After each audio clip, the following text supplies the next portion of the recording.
I'm sensing a powerful mind. Can you imagine what life would be like if you could sense everyone's emotions all around you every moment? And I mean not just quick flashes, but a continuous stream of joy, anger, fear, and longing washing over you, like waves gently rolling on the beautiful shores of Betazed. That's the reality for Deanna Troi, the emotional core of the USS Enterprise. As a half-Betazoid empath, she experiences the universe in a unique way. She senses people's intentions and hidden pains that words can't express. She isn't a fighter using weapons, nor is she a scientist solving complex problems. Instead, she understands minds and connects with people's deeper feelings. While other Star Trek heroes are out there blasting enemies with photon torpedoes, Troi is doing her own thing by tackling psychological battles like dealing with trauma, complex identities, messy relationships, and a lot of responsibility. In this video, we dive into her story from growing up on Betazed to her journey in Starfleet, her intense romances, and her successes as a leader, alongside the tough losses she faced. It's all about her emotional growth, showing that real strength comes not from physical power, but from genuinely connecting with what's happening in the universe. Sorry if I will not be treated that way. Who is Deanna Troi? First, let's look into the basic details we know about Deanna, and you also have to remember that she is a key player in the Star Trek The Next Generation universe, acting as a link between human feelings and alien insight. She's a half-Betazoid, half-human, which strongly influences her personality and what she brings to the table. For most of her career, she was the ship's counselor on the USS Enterprise D and later on the Enterprise E. Her ability to empathize is pretty amazing. While she can't usually tap into the specific thoughts of non-Betazoids, she can pick up on the emotions and hidden intentions of just about any sentient being. After spending years as a lieutenant commander, she decided to challenge herself and took the bridge officer's test, eventually earning the title of Starfleet Commander. Now, I have to say, it was inspiring to see her grow and thrive in her role. Not only that, Deanna's unique personality actually shines through when you think about her parents. Her mom, Deanna Troi, was a full Betazed who was known for her amazing telepathic abilities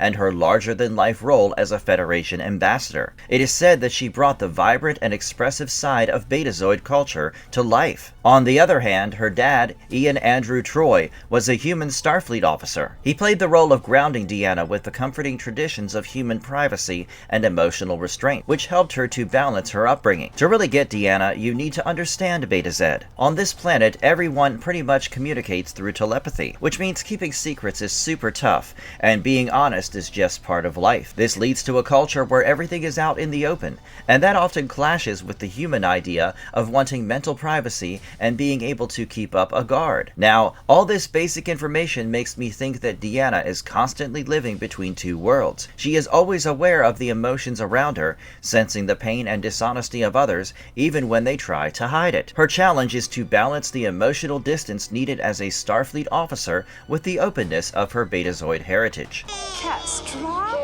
Oh, Kestra, you've made the baby cry. Childhood on Betazed. We will be taking a few steps back. Deanna came into the world on March 29, 2336, near Lake Elnar on Betazed. Now, we all know that she is the daughter of Deanna and Ian Andrew Troi, but what many people miss is that Deanna is the second child. She actually had an older sister, Kestra Troi, who was born in 2330 but sadly drowned when Deanna was just a baby. Her mother was so devastated that she decided to erase all traces of Kestra from her life, even pushing the memories of her down deep. She made Ian promise never to talk about Kestra again. Because of all this, Deanna didn't find out she had a sister until 2370, when Deanna's memories began to return. Deanna had a special knack for languages from a young age, as her mother often shared. Growing up on beautiful Betazed, she got to experience both her human and Betazoid heritage. Her human dad, Ian, would share stories about Earth's ancient West, which really captured her imagination. One of her favorite memories is how she would ask him to sing this song titled Down in the Valley to help her drift off to sleep, because it was his warm voice that always made her feel so safe. Rather than feeling torn between her two worlds, Deanna embraced the unique blend of her upbringing. She also loved listening to her maternal grandfather's stories, which he would share telepathically. He was a bit of a traditionalist and usually preferred silence, believing that speech was for off-worlders and people who didn't know anything better. This is a bit off topic, but there is a fun scene from the script of Cost of Living, where we see how Deanna often felt like like an adult while Lwaxana embraced her playful side. One memorable moment happened in 2342 during Deanna's 6th birthday party. Just when the celebration was in full swing, Lwaxana mysteriously vanished, only to return in a dazzling Corporian princess costume, being carried in by 4 men on a sedan chair. While it was a grand entrance, it definitely left Deanna feeling a bit shy and embarrassed. Deanna's father passed away in 2343 when she was just 7 years old. Despite her young age, she cherished many fond memories of him. Fast forward to 2365, when she became pregnant by an alien energy being. She chose to name her child after her beloved father. There's a scene cut from Star Trek The Next Generation, The Bonding, that reveals the Troi family lived on Betazed at the time of Ian Andrews' passing. Afterward, Deanna would often find herself wanting to talk about her dad, but the Betazoids would unintentionally pull her thoughts away before she could express them, which understandably made her quite frustrated. Back in grammar school, Deanna had the fun task of memorizing Jonathan Archer's inspiring speech from the Federation founding ceremony. Later on in the 2350s, she started her studies in psychology at the University of Betazed. During her time there, she had the opportunity to work with a patient named Tam Elbrun, a Betazoid guy who was having a tough time with his mental health. He struggled because he couldn't tune out the thoughts of those around him like most Betazoids could. It was a challenging but rewarding experience for Deanna.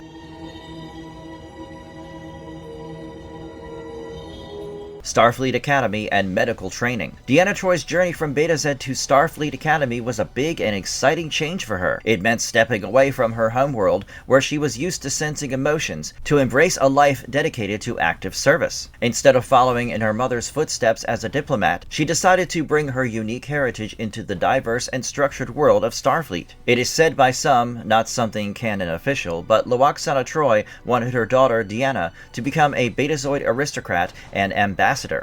However, Deanna chose a different path. She joined Starfleet to use her empathic abilities for the scientific and humanitarian goals of the Federation. She preferred the order of a uniform over the disorder of the Betazoid court. And for that, she chose to go through the same tough 4-year program as any command or science officer, learning all about the Federation's history, physics, and protocols. Troi dove deep into her studies of clinical psychology and counseling, integrating traditional Earth psychology with Vulcan logic and Betazoid emotional insights, making her an expert in xenopsychology. As a counselor, she was part of the medical department and worked closely with Dr. Beverly Crusher to ensure mental health was seen as just as important as physical health. A lot of people think Troi was just a civilian advisor, but she was actually a commissioned officer from the very beginning. Since the Enterprise D launched, she had a spot on the bridge, advising Captain Picard on what was going on and the state of mind of alien adversaries. She was trained in Starfleet's chain of command, so she could, and sometimes did, take charge of the ship during emergencies. Later in her career, she passed the tough Bridges Officer's test, proving she could handle critical tactical decisions, which led to her promotion to Commander. Her training led to the creation of a truly special professional. She wasn't just there for emotional support, but also played a key tactical role. I mean, she got the knack for sensing when someone was being deceptive. Picard often leaned on her emotional insights during negotiations, showing that empathy can be one of the best tools in a leader's toolkit. It's a side of humans I never felt before. Her relationship with William Riker. Past romance. Let's dive into something more intriguing. Her relationship with William Riker. As a fan, you probably know she had a few other link-ups, but this one really stood out, you know? Mind you, Deanna Troi and Will Riker had a really close bond, which she often called him Imzadi, which is a Betazoid term for beloved. Before they worked together on the Enterprise D, Troi helped Riker learn how to tune into her thoughts by telepathically sending them his way. They got to know each other's abilities really well, but when it was time to say goodbye, it was tough for them. But that wasn't the end of their story. After Deanna Troi joined the Starship Enterprise D in 2364, she reunited with her old friend Will Riker. Although they told Captain Picard that they already knew each other, they didn't share the details of their close relationship at first. Troi seemed excited to spend time alone with Riker, and when they were at the mysterious Farpoint station on the planet Deneb 4, she suggested they explore some hidden passages together. Riker, however, turned down the idea. I know, unexpected. Sometime Sometime later, we got to see how Troi's special ability to sense other people's feelings affected her actions.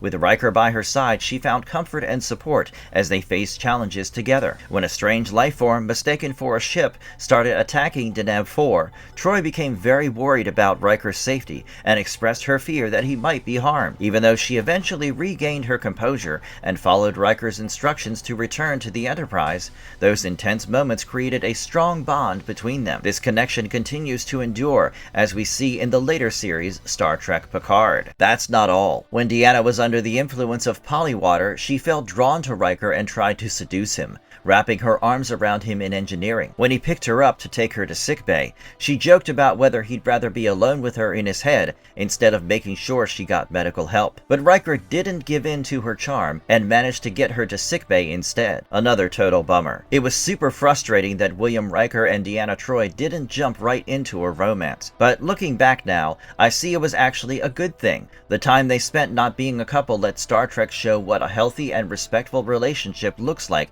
between a man and a woman who genuinely love each other, no matter if they're officially together or not. Back then I didn't get it, but their choice to strengthen their friendship instead of rushing into romance actually made their connection more meaningful for so many of us. During the Enterprise E's exciting mission to Baku in 2375, Deanna and Will experienced the captivating metaphasic radiation from the planet's rings, which sparked the revival of their relationship. Just 4 years later, they tied the knot. They found a lovely home on the beautiful planet Nepenthe, where they happily raised their 2 kids, Thaddeus Troi Riker and Kestra Troi Riker.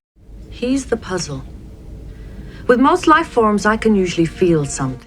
The Enterprise years. Role in Star Trek The Next Generation. Troi's time on the USS Enterprise D was a huge part of her career, where she really changed what it meant to be a Starfleet officer. How? Well, with her training, she combined her skills in psychology with tactical command, acting as the main mental health resource for a crew of over 1,000 people. Her role was super important for handling the stress that came from being in deep space for long stretches. Sitting next to Captain Jean-Luc Picard, she provided valuable emotional insights during critical situations. Besides official therapy sessions, she kept an eye on how the senior staff was doing, often being a sounding board for Picard when he faced tough moral decisions. When they met new species, not all the time but whenever necessary, she would sense emotional signals and detect lies that the ship's sensors couldn't catch. She played a key role in helping crew members, including Picard himself, deal with heavy trauma, like his recovery after the Borg got to him. Deanna Troi's empathic skills and psychology training weren't just about keeping the crew happy, they often made the difference between life and death for the ship. Her ability to sense an adversary's intent, which is quite underrated if I am being honest,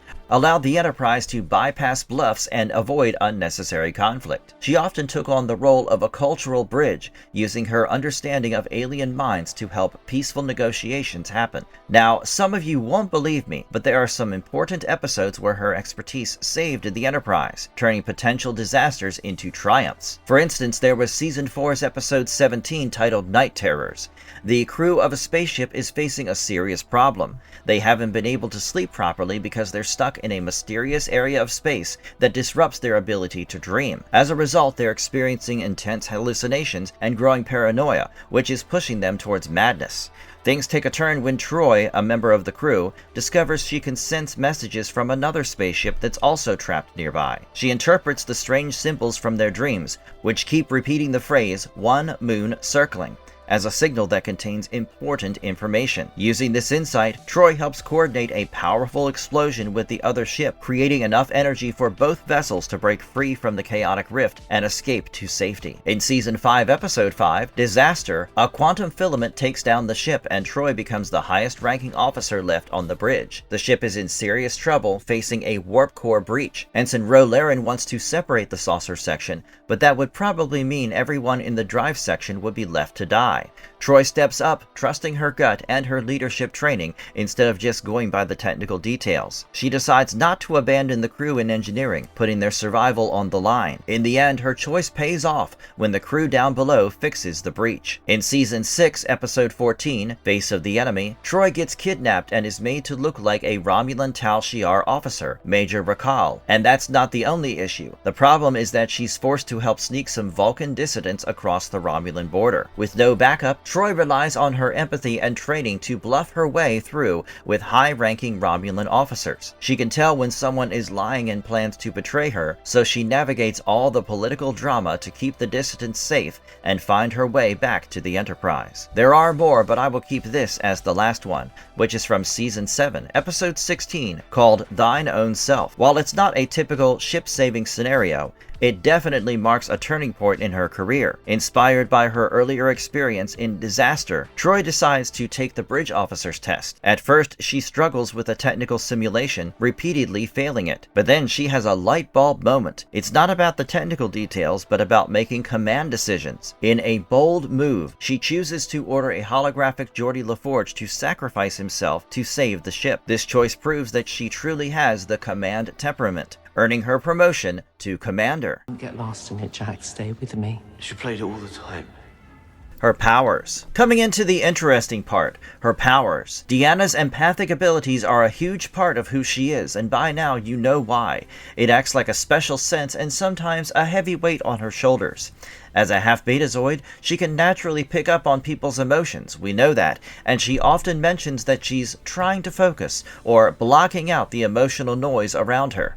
One of her main roles is to serve as a kind of biological lie detector. She can tell when someone's words don't match how they truly feel, which helps her give the captain a heads up about any deception or hidden hostility.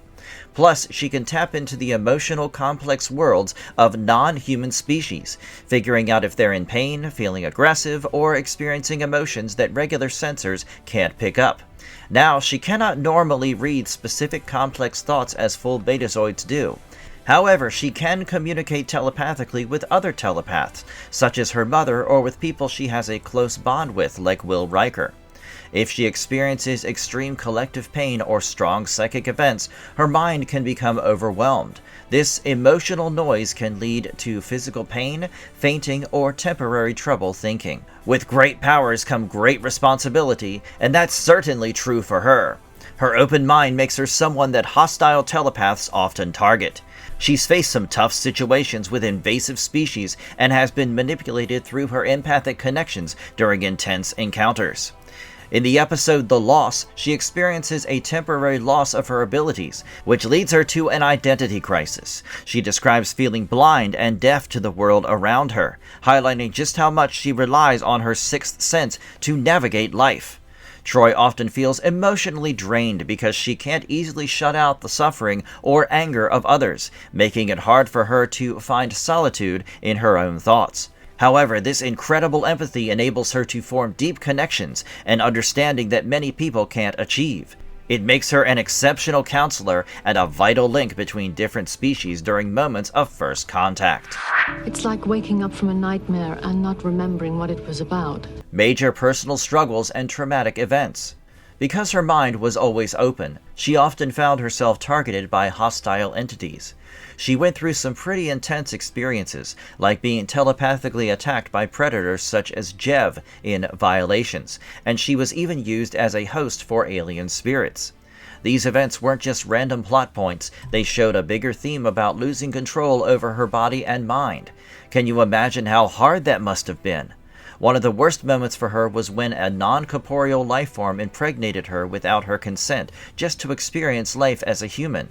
She ended up giving birth to a son, Ian, who aged super fast and eventually died to save the ship.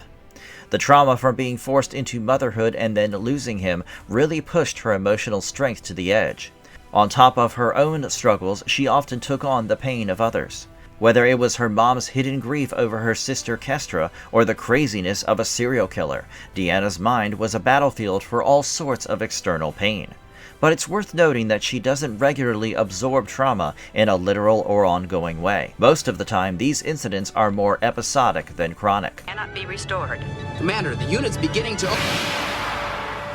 Command training and personal growth. Deanna Troi's transformation from an empathic observer to a command-level officer marks a powerful maturity arc. This evolution came from her realization that merely sensing a crisis does not equate to possessing the authority and skills necessary to resolve it. A little backstory: in 2368, when the Enterprise D was incapacitated by a quantum filament, Troi found herself as the highest ranking officer on the bridge. This unexpected situation propelled her into a command role, despite her lack of technical or tactical training. This was the situation that made her realize her limitations and ignited her determination to exceed her advisory position. To attain full authority, Troi faced the formidable bridge officer's test. She encountered immense challenges during the final holodeck simulation, which tasked her with saving the ship. Initially, she struggled and failed repeatedly, as her instinct was to find solutions that avoided loss of life. However, her breakthrough moment came when she made the impossible decision, ordering a holographic Geordi LaForge to sacrifice himself to repair the warp core and save the crew. This action demonstrated her ability to prioritize the mission over her personal empathic connections, solidifying her role as a leader. Ow! Mom!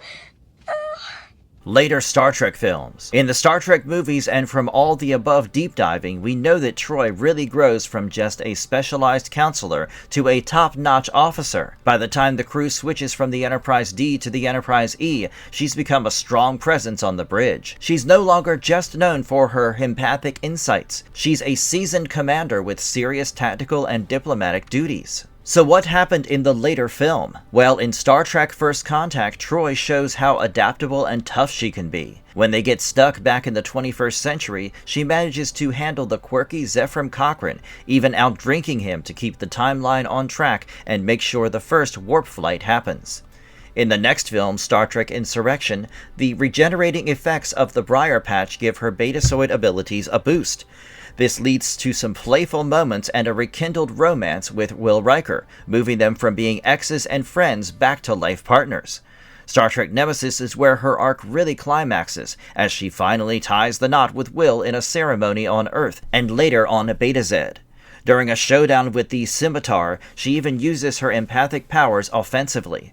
By sensing the Viceroy who messed with her mind, she helps the Enterprise take out a cloaked ship, showing that her empathy can be a serious weapon. However, after Nemesis, Deanna leaves the Enterprise to join Riker on the USS Titan.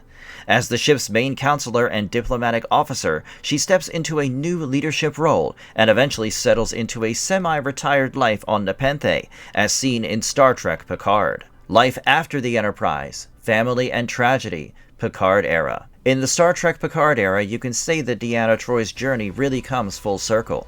But before you dive into that, let's know what this series includes. The series focuses on retired Starfleet Admiral Jean-Luc Picard. It kicks off at the end of the 24th century, a good 20 years after we last saw him in 2002's Star Trek Nemesis. We watch as Picard goes from being a guy weighed down by past mistakes and the loss of his buddy Data to a leader who finally comes to terms with his struggles and his legacy in the galaxy. So Season 1 begins with Picard in self-imposed exile at his vineyard after resigning from Starfleet over the Federation's abandonment of a Romulan rescue mission. His retirement ends when he becomes involved in a conspiracy involving Data's daughter and a secret Romulan faction intent on eliminating synthetic life. To fight this threat, Picard gathers a crew of outcasts, including former officer Rafi Musiker, pilot Chris Rios, and ex-Borg 7 of 9, to save a new generation of artificial beings. As the series progresses, the focus shifts to Picard's repressed childhood memories and his complex relationship with Q. These trials prepare him for a confrontation with the Borg and rogue changelings. In a climactic reunion with his next-generation crew, Picard learns he has a son, Jack Crusher, who is targeted by the Borg Queen for total assimilation of Starfleet. In the end, the series is all about change. It wraps up with the original Borg Collective finally being defeated for good, and the old crew of the Enterprise D finding some peace. A new Enterprise G is set up with Captain 7 of 9 in charge, and Jack Crusher is there to help connect the past to the future. Plus, it looks like Q is still around, ready to stir things up again. Now that we know what happens in Picard, it's time to bring back the person we were talking about, Deanna Troi. From everything we explored, we know that Troi goes from being on the bridge of a starship to living a life filled with the joys and heartbreaks of family. After the events of Nemesis, we mentioned that Deanna married Will Riker and moved to the USS Titan. They worked together for years, Riker as captain and Deanna as the ship's counselor and diplomatic advisor. I know it's hard to imagine, but they are finally embracing the Imzadi connection they've had since they were young. They raised 2 kids there, Kestra Troi Riker, named after Deanna's late sister, who grew up as a free-spirited and smart child of the woods, and Thaddeus Thad Troi Riker, their first son, who loved language and culture just like his parents. But like all good things, it had a mix of tragedy, and they had it too, and it was a major turning point in Deanna's life. She lost her son, Thad, so what had occurred was that he was diagnosed with mendaxic neurosclerosis, a very rare yet fatal disease caused by a silicone-based virus. So the family moved to Nepenthe, hoping the regenerative soil would help him. Although his condition could have been treated with an active positronic matrix, the ban on synthetic life meant that there were no options available. And when there are no active synthetic matrices, they also do not have any way to create new ones. In the end, sadly, Thad passed away from his illness. Unlike her mother, Loaxana, who dealt with grief by staying silent, Deanna faced Thad's death head-on, fully aware of the weight of emotions as an empath. She became the anchor for a grieving Riker and Kestra, holding them together through the heartache. Unintentionally, this tragedy added a deeper layer to her character. In Picard, we got to see a Deanna who is wiser, but also more cautious. Her empathy isn't just a job anymore, it's a heavy burden she carries to protect her family. When the Frontier Day crisis hits, she steps back into Starfleet service, showing that despite her personal losses, her commitment to the family of the Federation is still as strong as ever. Before going into the next subhead, it's important to talk about Deanna's final appearance in Season 3 of Star Trek Picard. Why? It is this final appearance that solidifies her role as a key hero during the Next Generation crew's final mission. This all goes down at Jupiter when the USS Enterprise D is stuck inside a huge Borg cube and can't lock on to the signals of Picard, Riker, Worf, and Jack Crusher because of all the interference. As the cube starts to blow up, Troi taps into her Betazoid skills to feel Riker's goodbye. It's a very tense moment. Just when you think the worst is going to happen, Troi figures out exactly where the whole crew is because she can locate Riker through their connection. She takes control of the ship and drives it into a tight spot just in time to save the team before the whole thing explodes. Why is this moment important? OG fans might recall how unfairly she was blamed for crashing the ship back in Star Trek Generations nearly 30 years ago. So, this is technically Deanna's redemptive arc, which only few people get. After the Borg is taken down, we see Troi in a few wrap-up scenes. A year later, she is seen helping a back-to-life Data adapt to his new human-like synthetic body. She and Riker finally make things right in their marriage and decide to leave their home on Nepenthe for a fresh start with their daughter, Kestra. In the show's last scene, Troi joins Picard and the rest of the original crew for one last poker game, which is a nice nod to the end of The Next Generation. Cheers. We're grateful to have ridden the tide with you. Personality, motives, and character purpose. Deanna Troi is the emotional core of the Star Trek universe, which I know some of you will rebel against, but she has shown that effective diplomacy and leadership need more than just tactical thinking. They need a genuine understanding of what people feel. She's a great listener who offers support to the crew as they face terrifying situations, smoothly navigating tricky social situations and picking up on the subtle vibes better than any censor could. Instead of reaching for phasers, she prefers to mediate, often finding common ground when others only see conflict. She has a gentle demeanor paired with the strength to handle collective trauma, holding it together when others might crack under pressure. Her main focus is everyone's mental health. She believes that a healthy mindset is key to a functioning ship. Whether on the bridge or in a chill diplomatic setting, she aims to avoid unnecessary fighting by getting to the heart of what drives so-called enemies. She balances out the cold logic of characters like Data and the stern style of Picard, making sure the human side of things isn't overlooked. In a sci-fi world that often leans on the technical jargon and gadgets, Troi shows the power of emotional intelligence. She makes it clear that empathy isn't just a nice quality, it's actually a smart, strategic move. So what's our takeaway from this? Honestly, I think Deanna Troi really shows us that it's not all about fighting. It's about feeling. She's basically the emotional guide of the galaxy. Starting off as this hybrid kid who felt everything so deeply, she grows into a commander who knows how to handle it all. She proves that understanding other people's feelings is just as impressive as any warp drive achievement. What do you guys think? Is Troi Star Trek's most underrated gem? Share your thoughts in the comments section below. Until we catch you in our next video, thanks for watching!